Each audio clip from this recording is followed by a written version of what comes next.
આજે એક એવા મુદ્દાની વાત કરવી છે જે ગુજરાતીઓને ટાર્ગેટ બનાવાય છે તેવો એ નામેથી ગુજરાતમાં પ્રચલિત થયો છે। મહારાષ્ટ્રમાં ભાષા વિવાદ આ એક જે વિવાદ છે તે વકર્યો છે ને તેના કારણે ગુજરાતીઓ હેરાન પરેશાન થાય છે, રાજકારણમાં ગરમાવો આવે છે અને અલગ અલગ નિવેદનો છે તે સામે આવતા હોય છે। આ વચ્ચે જ મહારાષ્ટ્રમાં નવનિર્માણ સેનાના વડાએ એક નિવેદન આપ્યું જેના કારણે ગુજરાતમાં પણ વિરોધ છે તે થઈ રહ્યો છે।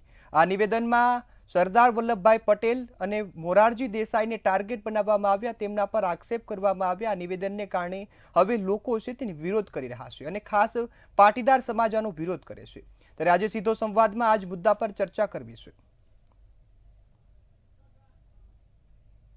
ત્યારે સીધો સંવાદમાં મુદ્દા પર ચર્ચા કરવા માટે આપણી સાથે જોડાયા છે ભાજપના પ્રવક્તા પ્રકાશ ઉપાધ્યાય, કોંગ્રેસના અભિષેક શુક્લ અને પાટીદાર અગ્રણી તરીકે દિનેશ બાંભણિયા જોડાયા છે। આ સાથે જ અભિષેકભાઈ, આપનું સ્વાગત છે મંતવ્ય ન્યૂઝ પર। આ મુદ્દો એટલા માટે પ્રચલિત થયો છે કે લોકો હવે વિરોધ કરે છે। ગુજરાતના લોકોને એ ખબર નથી કે વિરોધ શા માટે થઈ રહ્યો, પરંતુ જ્યારથી પાટીદાર સમાજના અગ્રણી એવા સરદાર વલ્લભભાઈ પટેલનું નામ સામે આવ્યું, મોરારજી દેસાઈનું નામ સામે આવ્યું, ત્યારે લોકોએ વિરોધ કરવાનું શરૂ કર્યું। ત્યારે આપ આ ભાષા વિવાદને કઈ રીતે જુઓ છો?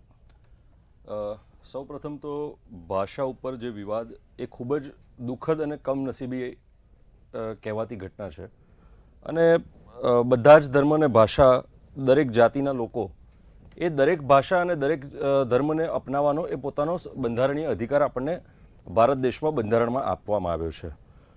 અને દરેક માતૃભાષા હિન્દી આપણી હોવા છતાં, રાષ્ટ્રભાષા હિન્દી હોવા છતાં પણ આપણે લોકલ લેંગ્વેજને પણ આપણે એટલો જ સહકાર અને સપોર્ટ કરીએ છીએ, છતાં પણ આજે જે વિવાદ મહારાષ્ટ્રમાં છેડવામાં આવ્યો છે તે વિવાદ ઉપર આપણે ચર્ચા કરીએ તો સરદાર પટેલ જે આપણા દેશના સૌપ્રથમ વડાપ્રધાન કહેવાય કે નાયબ વડાપ્રધાન અને ગૃહમંત્રી તેવા સરદાર પટેલશ્રીને આપણા મનસેના જે મહારાષ્ટ્રના મનસેના જે રાજ ઠાકરેએ ટાર્ગેટ કર્યા છે તે ખૂબ જ દુઃખદ ઘટના એટલા માટે આપણા ગુજરાતીઓ માટે કહેવાની ગણાય કે સૌથી પહેલાં સરદાર પટેલજીએ સૌથી પહેલાં મહારાષ્ટ્રમાં તેમની વકીલાતની શરૂઆત કરી હતી અને ત્યારબાદ આપણા દેશના સૌથી કહેવાય કે 562 રજવાડાઓને જોડવાનો પ્રયત્ન પણ આપણા સરદાર વલ્લભભાઈ પટેલશ્રીએ જ કર્યો હતો।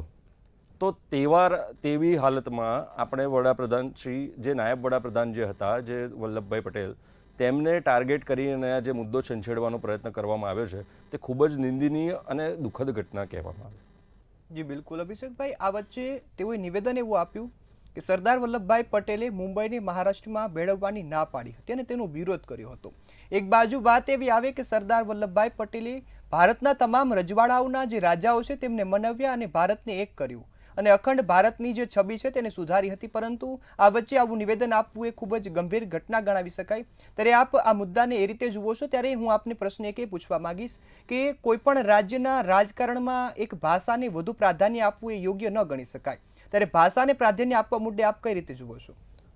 આપણા દેશમાં બહુ ઘણી બધી વિવિધતામાં એકતાનો આપણો દેશ રહેલો છે, જેમાં દરેક 12 ગાઉએ બોલી બદલાય તેવું આપણા ગુજરાતીમાં એક કહેવત પણ છે।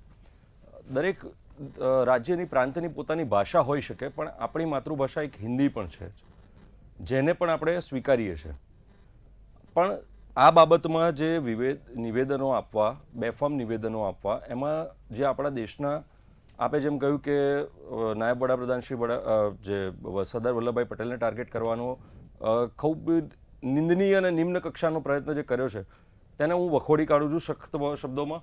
અને મારું કહેવાનું એટલું જ માત્ર થાય છે કે જે માણસે દેશના આટલા રજવાડાઓને ભેગા કરવાનો પ્રયત્ન કર્યો હોય એ માણસ માટે આટલા નિમ્ન કક્ષાના શબ્દો વાપરવા તે ખૂબ જ ગંભીર બાબત છે અને એ પોતાના સ્વાર્થ માટેના એક કહેવાય ને કે પોતાના સ્વાર્થ માટેના અને પોતાના એક ગંદા રાજકારણ માટેનું આ નિવેદન માની શકાય છે। જી બિલકુલ અભિષેકભાઈ, આ સાથે મોરારજી દેસાઈ કે જેઓ આપણા દેશના પૂર્વ વડાપ્રધાન રહી ચૂક્યા છે, તેમની માટે એવું નિવેદન આપ્યું કે તેઓએ તો મરાઠી લોકો છે તેઓને ગોળીથી મરાવી દીધા છે। જ્યારે પણ મહારાષ્ટ્રમાં આંદોલન થતું ત્યારે મોરારજી દેસાઈ ગોળીબારનો આદેશ આપતા અને તેમાં મરાઠી લોકોના મોતના જે સમાચાર સામે આવતા, જેમાં મરાઠીઓને મરાવવામાં હાથ સૌથી મોટો મોરારજી દેસાઈનો છે તેવું પણ નિવેદન આપ્યું છે। આ નિવેદનને આપ કઈ રીતે જુઓ છો? આ નિવેદન પણ મોરારજી દેસાઈ માટે જે નિવેદન આપવામાં આવ્યું એ નિવેદન પણ ખૂબ જ નિંદનીય છે અને આ નિવેદનને હું તો સખત શબ્દોમાં વખોડી નાખું છું અને હું પણ એક મારો પોતાનો અંગત મંતવ્ય એક મારો વાત છે કે ભાઈ આવી બાબતોને આપણે પણ વખોડી કાઢવી જોઈએ અને આપણે પણ એને ભાર ન આપવો જોઈએ, કેમ કે આ બધા નિવેદનો તેમના પોતાના ગંદા રાજકારણ માટે તેઓ આપી રહ્યા છે અને જેને આપણે કોઈ જ જાતનો હવા આપવાનો કોઈ જ મતલબ રહેતો નથી. જી બિલકુલ. અભિષેકભાઈ, આ સૌથી મોટી વાત છે કે ઉદ્ધવ ઠાકરે અને રાજ ઠાકરે આ મુદ્દા પર સાથે જોડાયા છે ને તેઓ હવે મરાઠીને લઈ લોકો અને સાથે જ અનેક રાજકીય જે વિખવાદો છે તે ઊભા કરી રહ્યા છે. રાજ મુદ્દા પર આપણી સાથે ભાજપના પ્રવક્તા અને પાટીદાર અગ્રણી દિનેશ બાંભણિયા છે તે પણ જોડાયા છે. આ સાથે જ હું પ્રકાશભાઈ આપની પાસે આવવા માંગીશ. આ મુદ્દો એટલા માટે ચર્ચાનો વિષય બન્યો છે કે હાલ તો ગુજરાતી ભાષાને લઈ અનેક આક્ષેપો પ્રત્યે આક્ષેપો થતા હતા, પરંતુ હવે ગુજરાતના મહાપુરુષોને ટાર્ગેટ કરવાનો સિલસિલો જોવા મળ્યો છે. શું કહેશો? રોનકભાઈ, આપને અને દિનેશભાઈ બાબણિયા પાટીદાર જે નેતા છે અને કોંગ્રેસ જે મારો અવાજ આવે છે ને? જી જી. હા, કોંગ્રેસના પ્રવક્તા છે એમને પણ શુભ સંધ્યા, જય શ્રી રામ.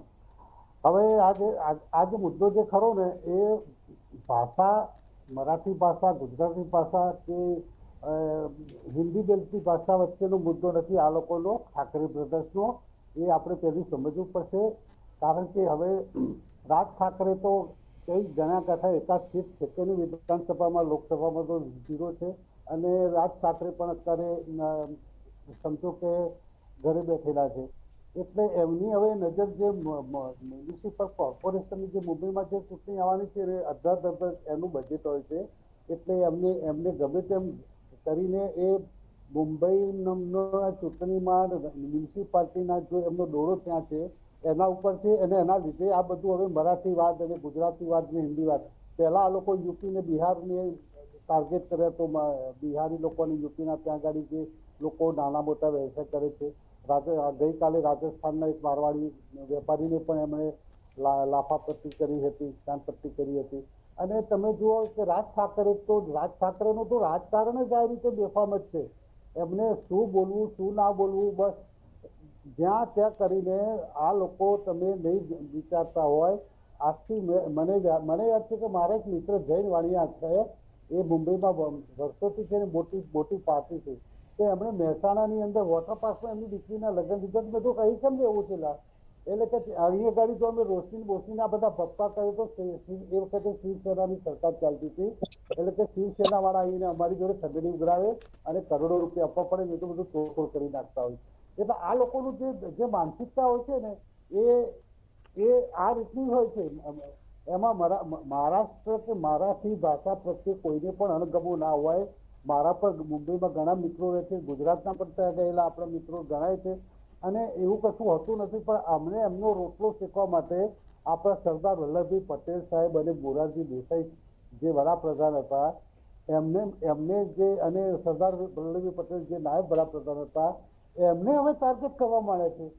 હું તો કહું છું પહેલા તો કોંગ્રેસ વાળા જે હતા, ભલે કોંગ્રેસના મિત્ર બેઠા છે એમને પર્સનલી નથી કહેતો, પરંતુ સૌ પહેલા મોરારજી સાહેબ, સરદાર વલ્લભભાઈ પટેલ હોય, એ પછી આપણા અંબાણી અદાણી જેવા ઉદ્યોગપતિઓ હોય અને આજે ગુજરાતના જે બે દેશના વડાપ્રધાન વર્તમાન અને ગૃહમંત્રી શ્રી નરેન્દ્ર મોદીજી કે અમિત શાહ હોય.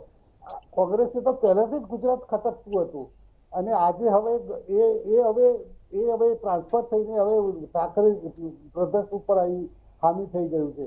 તમે વિચારો, મને તો આજે એક પ્રબુદ્ધ એક પત્રકાર જોડે મારી વાત થઈ કે મારે આજે આવી ડિબેટ છે, એટલે એમણે મને કીધું કે પ્રકાશભાઈ આમાં એવું છે કે 1957ની અંદર કે 55ની અંદર એસ.કે. પાટીલ કરીને સાંસદ હતા મહારાષ્ટ્રના બહુ મોટા, એમણે તો મુંબઈને જે રીતે દીવ દમણ ને પાંડેચરી છે ને એ રીતે ત્યાંનું રાજ્ય બનાવવા માંગતા હતા, કેન્દ્ર શાસિત. પરંતુ એ પછી એવી સ્ટેટ રેકોગ્નાઇઝની જે કમિટી હતી એની અંદર એવું નક્કી કર્યું કે સાપુતારા અથવા આબુ એ બેમાંથી એકને આપણે ગુજરાતમાં ભેળવવું જોઈએ. મોરારજી દેસાઈ સાહેબની તો માગણી હતી, પણ સાપુતારા આપણે જોડે આવ્યું, મહારાષ્ટ્રમાંથી આપણા ગુજરાત જોડે આવ્યું, અને આબુ હતું એ ત્યાંનું ત્યાં રહ્યું, એટલે એ રીતનું સીમાંકન થયેલું એવું મને કીધેલું. એમાં ખોટો પણ હું કંઈ ભૂલી પણ શકતો હોઉં, પરંતુ જે વસ્તુ જે સરદાર વલ્લભભાઈ પટેલ જે ગુજરાતના રજવાડાઓ એક કરી અને રજવાડાઓ એક કરીને ભારતને સમર્પિત કર્યા, બધા રજવાડાઓને સમજાવ્યા, અને રજવાડાઓ જે સમાજ રાજપૂત સમાજ હતો એમણે સરદાર વલ્લભભાઈ પટેલનું પણ માન રાખ્યું, અને એમણે કરોડો રૂપિયાની જમીનો અને રજવાડું એમણે દાનમાં આપી દીધું.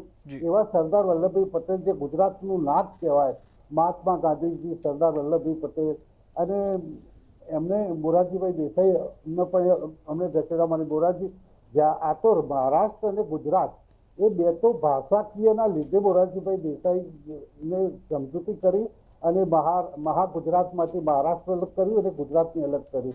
પરંતુ આ જે ઠાકરે બ્રધર્સ છે એ હવે બોલવામાં એટલા બેફાન થયા કે પહેલા યુપી બિહાર હિન્દી ભાષા પર એમણે ચલાવ્યું, મારવાડી રાજસ્થાન ઉપર પણ ચલાવ્યું. હવે ગુજરાતનો વારો આવ્યો તો ગુજરાતના લોકોના ટાર્ગેટ તો કરતા એમણે ડાયરેક્ટ આપણા સરદાર વલ્લભભાઈ પટેલ એટલે એમના માટે અધધ કહેવાય સાહેબ.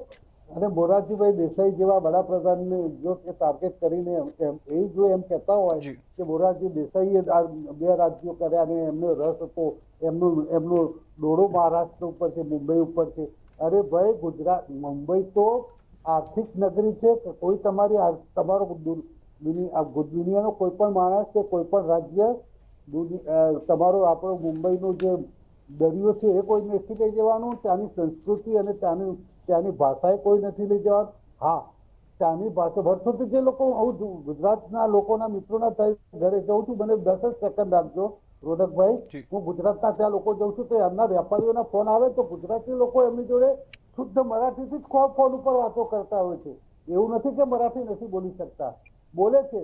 પરંતુ જ્યારે હું તમને કહું કે આપણે બાપ જ્યારે એના દીકરો બોલતો થાય ને એને લાફા મારીને કે હું તારો બાપ છું, મને બાપ બોલ, મને બાપ બોલ, એ લાફા મારીને બાપ બોલાવવાની વાતો કરે છે આ લોકો તો. અરે એને બોલવું હશે તો એ બોલતો થયો છે, ધીમે ધીમે શીખશે તો બાપે બોલશે, ફાધરે બોલશે, ડેડીએ બોલશે, પપ્પાએ બોલશે, બધું બોલશે.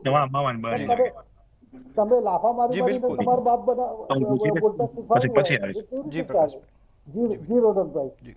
દિનેશભાઈ, હું આપની પાસે આવવા માંગીશ.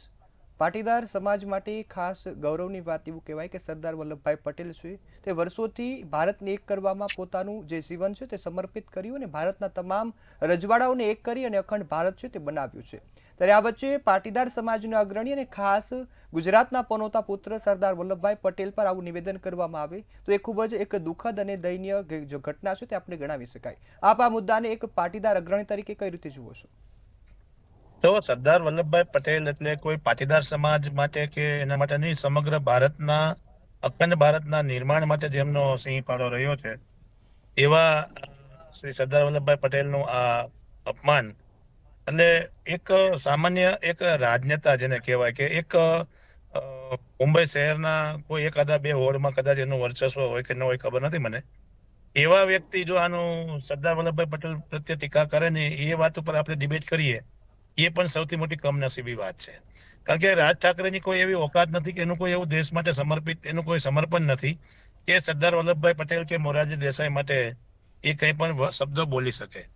પરંતુ મુખ્ય બાબત એ છે કે જે એના શબ્દોની વાત કરી રહ્યા છીએ આપણે, તો રાજ ઠાકરેના જે શબ્દો છે એ સમગ્ર દેશ માટે, સમગ્ર રાજનીતિ માટે, રાજનીતિના લોકો માટે અને સમગ્ર સમાજ વ્યવસ્થા માટે ખૂબ જ ગંભીર છે. આવી રીતે જો માણસને બોલવાની છૂટછાટ મળી જાય અને એ પોતાની સસ્તી પ્રસિદ્ધિ માટે પોતાના નિવેદનો આપ્યા કરે તો આના માટે કડક કાર્યવાહી થવી જોઈએ. આવા સબક મળવા જોઈએ કે બીજા લોકો પણ આ બાબતે બોલવા માટે કોઈ પણ આપણા રાષ્ટ્રના નિર્માણમાં જેમનો સિંહ ફાળો છે એવા કોઈ પણ વ્યક્તિ સામે, કોઈ પણ આપણા જે પ્રતિકો રહ્યા છે, જે એક રાષ્ટ્ર માટે જેને સમર્પિત પોતાના જીવનો કર્યા છે, સાહેબ બાબા સાહેબ આંબેડકર હોય, ગાંધીજી હોય, એવા સરદાર વલ્લભભાઈ પટેલ હોય, ભગતસિંહ હોય, સ્વામી વિવેકાનંદ, આવા કેટલા બધા અસંખ્ય લોકો બાબતેની હું વાત તમને કરી છું કે જેને પોતાનો જીવ દેશ માટે આપ્યો છે. હવે આ તો રાજ ઠાકરે એટલે એક રાજકીય વંશમાં જેના પરિવારમાં પણ પોતે વિભાજિત થઈને કામ કરી રહ્યા છે.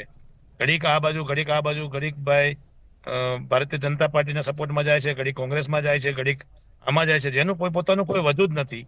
એવા વ્યક્તિ આજે સરદાર વલ્લભભાઈ પટેલ માટે વાત કરે એ ધ્યાને લેવાની વાત તો નથી જ, પણ સાથે સાથે દુઃખદાયક એ પણ બાબત છે કે આપણે એની સામે કોઈ કાર્યવાહી પણ નથી કરી શકતા. જી બિલકુલ. આ સાથે અભિષેકભાઈ હું આપની પાસે આવવા માંગીશ. ઘણા લોકો આ મુદ્દાને રાજકારણ ગણાવી રહ્યા છે. લોકોને આ મુદ્દા પર એટલો રસ નથી, પરંતુ રાજકીય જે પ્રતિનિધિઓ છે, નેતાઓ છે, તે આ મુદ્દાને એટલું આગળ વધાવી રહ્યા છે અને લોકોને એ તરફ આકર્ષિત કરી રહ્યા છે. આપ આ મુદ્દાને કઈ રીતે જુઓ છો કે એક રાજકીય સ્ટન્ટ હોઈ શકે? હું દિનેશભાઈ જે પાટીદાર અગ્રણી છે તેમની વાત સાથે ખૂબ જ સાથે સંમત છું કે આપણે એ બાબતે એ વિષય પર ચર્ચા કરી રહ્યા છે કે જે વિષયને આપણે વખોડી કાઢવો જોઈએ અને એટલું મહત્ત્વ ન આપવું જોઈએ.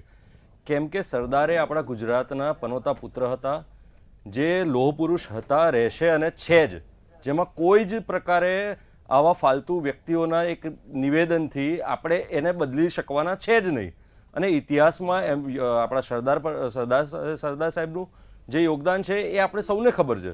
એના માટે આવા કોઈ વ્યક્તિઓનું શું સ્ટેટમેન્ટ આવ્યું ને શું એમનું કહેવું હતું અને રાજકીય મુદ્દો બનાવીને તેને આપણે ચર્ચાનો વિષય બનાવો, એ મારી દ્રષ્ટિએ કોઈ યોગ્ય બાબત મને લાગતી નથી. અને હા, મારા ભાજપના મિત્રએ એક બાબત જણાવી કે કોંગ્રેસ, તો કોંગ્રેસે તો સરદાર વલ્લભભાઈ પટેલજીને 23 વર્ષથી વધુ પ્રમુખ બનાવ્યા કોંગ્રેસ પાર્ટીના, અને જેમણે 562 રજવાડાઓને એક કરવાનું કામ કર્યું હતું, એવા સરદાર વલ્લભભાઈ પટેલ એ કોંગ્રેસે જ આપ્યા છે. કોઈ પણ બીજેપી પાર્ટીમાંથી કોઈ આવીને નથી આ કરી ગયું કામ. માટે કોંગ્રેસ માટે બોલવું અને સરદાર વલ્લભભાઈ પટેલ માટે બોલવું અથવા તો મોરારજી દેસાઈ માટે બોલવું એ કહેવાય ને કે એક સામાન્ય એ લોકો માટે એક બાબત અને એક ચર્ચાનો વિષય, અને કહેવાય ને કે આવનારા ઇલેક્શન અને આવનારા રાજકીય સમય માટે એવા એક મતપૂડા છંછેડવા જેવી બાબતો છે. પણ હું આને ખરા શબ્દોમાં વખોડી કાઢું છું. જી બિલકુલ. પ્રકાશભાઈ, આ સાથે આ મુદ્દો એટલા માટે છે કારણ કે અહીં લોકો વિરોધ નથી કરતા, કોઈ એક પાર્ટીના નેતા કરે છે, પાર્ટીના કાર્યકર્તા કરે છે, ને લોકોને માર પણ એ જ મારે છે. સામાન્ય લોકોને ગુજરાતી અથવા તો મરાઠીથી કોઈ મતલબ નથી, તેમને પોતાનો ધંધો કરવો છે, શાંતિથી જીવન જીવવું છે. ત્યારે એક રાજકીય મુદ્દો હોઈ શકે ખરા? આમાં તો એવું છે કે તમે કોંગ્રેસના પ્રવક્તા પછી સીધો બને બોલવાનું કીધું, નહીં તો જો દિનેશભાઈને બોલવાનું કીધું હોત તો દિનેશભાઈ એમનો જવાબ એ રીતે આપે કોંગ્રેસના પ્રવક્તાને કે ભાઈ તમે જ્યારે સરદાર વલ્લભભાઈ પટેલ જ્યારે કોંગ્રેસની કમિટીની અંદર બહુમતીથી વડાપ્રધાન બનવાની વાત હતી ત્યારે જવાહરલાલ નહેરુની જીતના કારણે ગાંધીજીને નમવું પડે, એમાં કંઈ જતો નથી એટલો બધો, અને એમાં અત્યારે વાત કરવાની જરૂર નથી. આ તો દિનેશભાઈને જવાબ આપવો જોઈતો હતો, પણ તમે મને આપ્યું એટલે હું કહું છું. બીજી વસ્તુ કહું કે સરદાર વલ્લભભાઈ પટેલ માટે આટલું બધું માન હોય તમને પ્રવક્તાશ્રી, તો સરદાર વલ્લભભાઈ પટેલનું વિશ્વમાં મોટામાં મોટું જે સ્ટેચ્યુ બન્યું છે કેવડિયા કોલોની, તો તમે તમારા કોંગ્રેસના જે નવા પ્રમુખ ફરીથી નિમણૂક કર્યા છે, વિપક્ષના નેતા નિમણૂક કર્યા છે, અને તમારા કોંગ્રેસના આખું સંગઠન અને કોંગ્રેસના ધારાસભ્યો, સંસદ સભ્ય એક બેન છે, એમને બધાને 2-3 લક્ઝરીઓ ભરી અને સરદાર પટેલનું સ્ટેચ્યુ લઈ સ્ટેચ્યુ પર જઈ એમના દર્શન કરો તો થોડીક તમારા થોડીક લોહ શક્તિ આવશે. સરદાર વલ્લભભાઈ પટેલને સાચી શ્રદ્ધાંજલિ કોંગ્રેસ આપતી હોય તો તમારે ત્યાં જવું જોઈએ અને તમે એ કરી શકો. હવે મુદ્દાની પર વાત આવું કે આજે ઠાકરે બ્રધર્સની જે તમે વાત કરી રહ્યા છો, એ હું તો હજી કોંગ્રેસને કહું છું કે કોંગ્રેસના રાહુલ ગાંધીજી શું ઉદ્ધવ ઠાકરેને કહેશે કે ભાઈ તમારા ભાઈને સમજાવો, આવું સરદાર વલ્લભભાઈ પટેલ ના બોલે. જો તમે આટલા વર્ષો પ્રમુખ બનાવ્યા હોય કોંગ્રેસમાં, તો રાહુલ ગાંધીને, સોનિયા ગાંધીએ અને ખડગેજીએ કહેવું જોઈએ કે ભાઈ ચૂપ બેસ ભાઈ તું, અને આ અમારા પૂર્વ પ્રમુખ હતા એમના વિશે તમારાથી આવું ના બોલાય, અને તમે આજે બોલો છો ખોટું બોલો છો. જો એ કહેવાની તાકાત હોય કે કહેવડાવવાની તાકાત હોય તો કહી શકાય. અને બીજી વસ્તુ કહું કે મહારાષ્ટ્રની અને મરાઠી ભાષા કે રાજસ્થાની મારવાડી ભાષા એટલી સ્વીટ અને સારી હોય છે, જેને સમજણ પડે એને પણ મજા આવે. જેમ આપણે આ દિનેશભાઈ વામણિયા કાઠિયાવાડી ભાષા જે છે, આખો લેખો જ આખો જુદો છે. કાઠિયાવાડી ભાષા તમે સાંભળો ને તો તમને કાનમાં ડાયાબિટીસ થઈ જાય, એટલું મીઠું મીઠું બોલતા હોય. અને જે સાંભળવાની મજા આવે કોઈ પણ ભાષા વિશે બહુ અંદર એનો પ્રિસિઝન નથી કરતો કે એને ડિફેન્ડ પણ નથી કરતો. પણ વસ્તુ એક છે રોનકભાઈ કે આજ જે મુંબઈની અંદર જે ચૂંટણી આવી રહી છે નજીકના સમયમાં કોર્પોરેશનની, અને 60,000 કરોડ કંઈક એટલું મને બહુ એટલા આંકડા યાદ નથી, પણ અધર બજેટ છે ને એ સત્તા હાંસલ કરવા માટે એક મરાઠી ભાષાનું એક કાર્ડ ખેલવામાં આવ્યું છે.